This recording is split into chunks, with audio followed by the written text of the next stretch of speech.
$1,400 stimulus checks are coming. As I'm sure you know, the president has signed the third stimulus bill into law. That means if you're making less than $80,000, you're getting a stimulus check. Hey everyone, it's Prashant here. Welcome to my YouTube channel and thank you for joining me in today's video. So, as I talked about in my last video, if you're a single person who made less than $75,000 or a married couple who made less than $150,000, you will get a stimulus check of $1,400 as a single person or $2,800 per married couple. For heads of households, if you made an income of less than $112,500 last year, then you're going to get a stimulus check of $1,400 as well. In addition to that, taxpayers will also get a stimulus check of an additional $1,400 per eligible dependent. If you make more than $75,000 but less than $80,000 as a single person, more than $150,000 but less than $160,000 as a married couple, and more than $112,500 but less than $120,000 as heads of household, you will get a smaller stimulus check. And if you make any more than these amounts, you will get no stimulus check. As to when and how you will get these checks, well, that depends. If you receive the last two stimulus checks as direct deposit, then the IRS has your direct deposit information on file, and you should be getting this as another direct deposit. If you receive the last two payments as paper checks, and if you have not updated your direct deposit information with the IRS, chances are that this time too, you will either get a paper check or a prepaid debit card for your stimulus check. If you're expecting a direct deposit, the White House announced that these deposits will start hitting bank accounts as early as this week. In fact, I've even heard of people who have already received their checks as of Sunday, March 14th. Keeping this in mind, I would say that most people who are expecting direct deposits should see this money hit their bank accounts within the next 1 to 2 weeks. If you're expecting a paper check, unfortunately, I would say you probably have to wait a little bit longer to receive your stimulus payment. Guys, before I continue with this video, I want to take a moment to ask you to hit that like button and that subscribe button. This helps me out a lot with the YouTube algorithm and motivates me to keep making these videos. That being said, let's get back to today's video. So once everyone who's eligible has received their stimulus check, one question that might come up is, what should I spend my stimulus check on?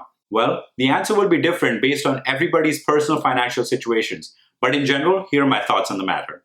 First up, if you have any pressing need that you need to use the money on, such as paying for rent, food, utilities, or any other essential need, then that is what you should definitely spend this money on. This would definitely be the best use of this money for you and almost certainly what Congress intended. To top that, when you spend your money on essentials like this money gets circulated within the economy and drives even more economic activity. For example, when you use this money to buy food at the grocery store owner uses that money to pay their employees.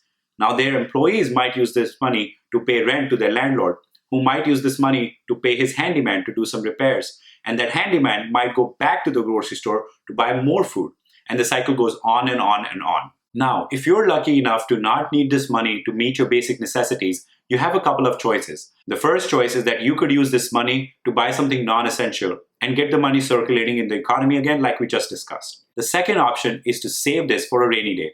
Now, I personally am a big proponent of saving this money for the future. After all, the whole pandemic has taught us that a black swan event is indeed possible and can throw a curveball at our best made plans. That being said, if you have less than 4 to 6 weeks of your monthly expenses in a checking account, it might be a good idea to put your stimulus check towards building that. What this means is, let's say your monthly expenses including rent, food, utility, and everything else is $3,000. In that case, you should have between $3,000 and $4,500 in a checkings account. If you don't have that, don't panic. Just put your stimulus check there and start building towards it. The reason to have this much money in your checking account is to make sure that you can stay current on all of your expenses and maybe even pay for a small emergency expense such as replacing your car battery. Next, if you have any high interest debt like a credit card, basically anything that charges anything over 6% interest, it might be a good idea to start paying that down.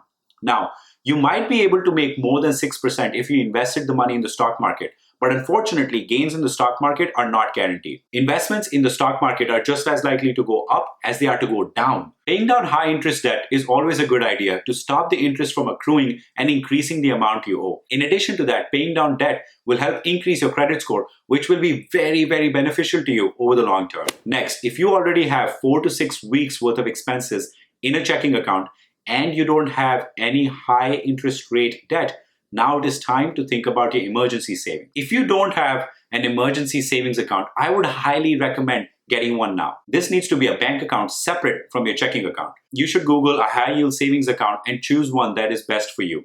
These are offered by traditional banks such as Chase and Bank of America, as well as online accounts such as Ally Bank. Online banks typically offer a higher rate of interest than a traditional brick and mortar bank. Although I will say in these days of low interest rates, you'll be lucky to get anything over 0.5%. My favorite high yield savings account is the Agility Savings Account by CIBC Bank. It's completely online, super easy to open, and there's always a brick and mortar location that you can actually physically go into if something goes wrong. Once you've opened your high yield savings account, you can go ahead and deposit your stimulus check into that bank account and start earning interest on it as soon as possible.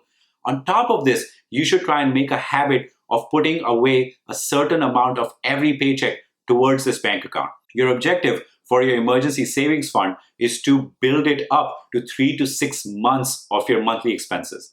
For example, if your monthly expenses are again $3,000 a month, then you need to have $9,000 to $18,000 in this bank account. The objective of having so much money in this account is to make sure that you'll be okay in case something catastrophic happens, such as losing a job or having an unexpected medical expense. Next, if you already have 4 to 6 weeks worth of your expenses in a checking account, don't have any high rate debt, and you have 3 to 6 months in your emergency savings fund, now it's time to start thinking about investing.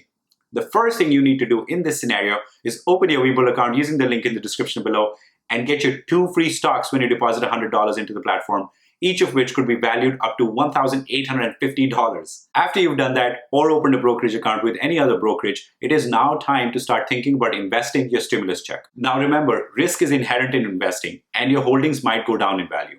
I have made several videos on the topic of investing, and I will leave links to those videos in the description and put some up on the screen here. Next, if you've got all of your needs covered and are looking for alternative ways to spend this stimulus check, well, you can always use that money to help those around you. This might be as simple as donating to a charity of your choice or spending that money at the local farmers market or at a local store near you to help those small business owners. So there you have it, you guys, 6 things that you can do with your new stimulus check.